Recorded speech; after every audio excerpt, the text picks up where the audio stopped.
Hey everyone, this is Annie Edwards here for a special TVREV report. There's been a lot of news this week about merger manias, and so I'd like to bring in TVREV lead analyst Alan Wolk to explain what's going on. So Alan, thank you for joining us today. You're very welcome. And we'd like to start by asking what the status is with Tribune and Sinclair. Okay, well, that's been a very interesting development. The chairman of the FCC, Ajit Pai, who had pretty much paved the way for this deal to go through, turned around and said he was going to send it to an administrative law judge, which would effectively kill the deal. Now, why did he do that? Right. Because Sinclair got greedy, it seems. He had really paved the way for them. He had even turned back a ruling that the Obama-era FCC had made, which was to reverse. So when back in the day, the UHF stations that were channel 14 and above on the dial, back when they had dials, used to count as half towards a station's total ownership cap because they were hard to receive back in the days of bunny years. But since everything was on cable, a few years back, the FCC said, you know what, we should count these the same as VHF because there's no difference in how people receive them. So in order to let Sinclair keep as many stations as possible, Pi had even repealed that, so UHF stations were back counting as half.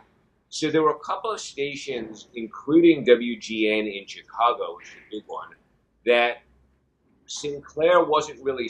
They had something that's called a sidecar deal, where they sold it to sort of a friendly party. In this case, it was a friend, a Maryland business. It was a friend of the chairman of Sinclair, and they had an arrangement going where Sinclair would still sell the advertising, would get some of the profits off of it, and Pi said, you're not really divesting these things, you're kind of keeping control of them, and that's not cool. So in response, Sinclair said, well, I tell you what, we will sell these two stations, one in Houston and one in Dallas, and we will full out buy WGN so that there's no question about who owns it or anything like that. Right. Now it remains to be seen what the FCC is going to do. A bunch of the other commissioners said that they support Ajit Pai. He may just sort of be at the end of his rope. There hasn't been a whole lot of lobbying on Sinclair's part. They thought this was sort of a slam dunk. And so a lot of people in the industry weren't happy about this because it made them into the largest single owner of local broadcast TV stations. And there's rumor that they were going to start their own news network as well. They are to the right of Fox. Right. And they were rumored that they were going to start up their own news network. So the fact that Pi pushed back on them came as a big shock to a lot of people who had assumed that was a done deal. So that's what's going on there. So we'll have to see over the next couple of days if Pi goes back and said, okay, the changes that you made are good enough, or if he sends it to administrative law purgatory, where it will languish. That's essentially what happened to the original when Time Warner Cable and Comcast were trying to merge. That got sent there, and it just sort of killed that deal. That was a few years ago, but that's what happened in administrative law purgatory. Interesting. And yeah, lots of talk today about the element of misrepresentation in this deal as well. Yes. Yes. Now, speaking of Comcast, we'd also like to talk about the Comcast and Disney battle for Fox. Can you explain what's going on there?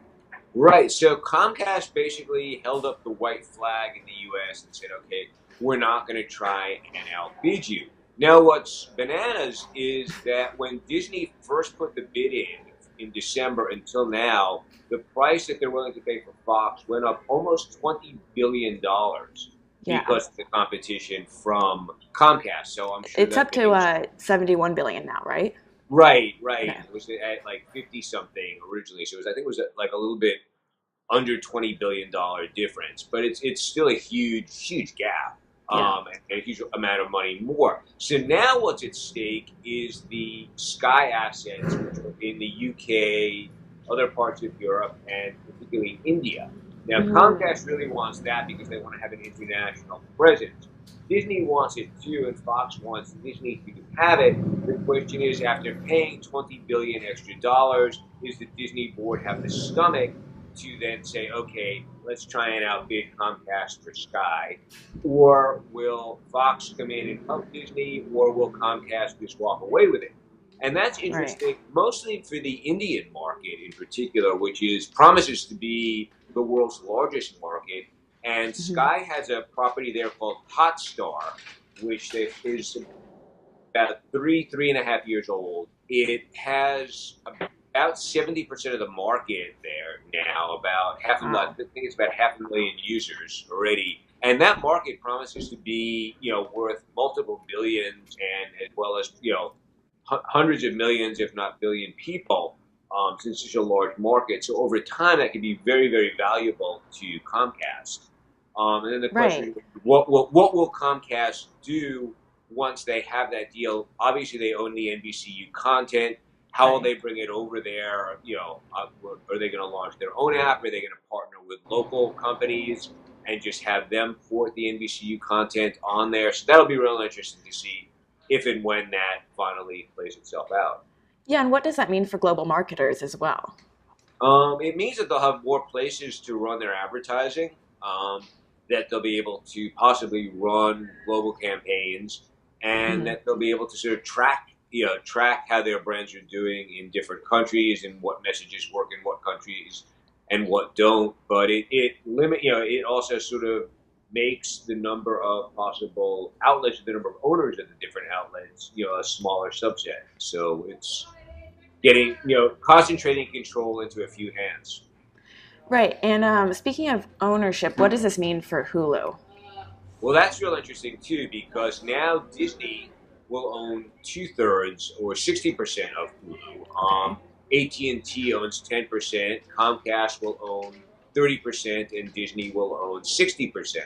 So the question is, what happens now? Does Comcast, bow out gracefully and say, okay, Disney, you can run the whole thing? Will they play nice, or will they make life difficult?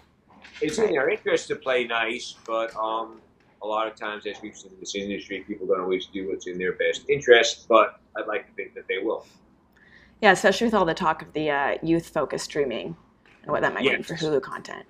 yes, yes. And Hulu may wind up. There's been rumors too that Hulu may wind up starting its own studio, the way that Netflix and Amazon have, which would be a good development for the industry, as would create sort of more competition and create a third partner in that streaming triumvirate that was just as strong as the other two in terms of original content. Right. Super interesting. If I'm a consumer, what do I need to know about all of this? If you're a consumer, pretty much nothing. If you're a Hulu consumer, some things might change, some things might not. If anything, it'll probably get better. For you, you'll have more Disney content on there. But beyond that, there's not a lot. The Fox Broadcasting Network, FBC, Fox Broadcasting Corporation, is not being sold to Disney. So The Simpsons and all those other shows will still being run on Fox. And FX will move to Disney, and they probably won't change anything. They may make give it some more money to make more programming, but that's about it. I think they realize the value of that network. It has great shows like The Americans on it. Right. And the RSNs will remain with FBC as well, the regional sports network. So your sports broadcasting won't change much either. So from a consumer standpoint, there's nothing really bad about it. There's no, in terms of what you're paying, it's not changing anything because there's no MVPD involved. So it should all remain relatively status quo from Awesome. a POV. Awesome. Well, ending on that nice positive note for consumers, I'd like to say thank you so much for joining us, Alan Walk. This is Annie Edwards here for TV Rev Special Report. Over and out.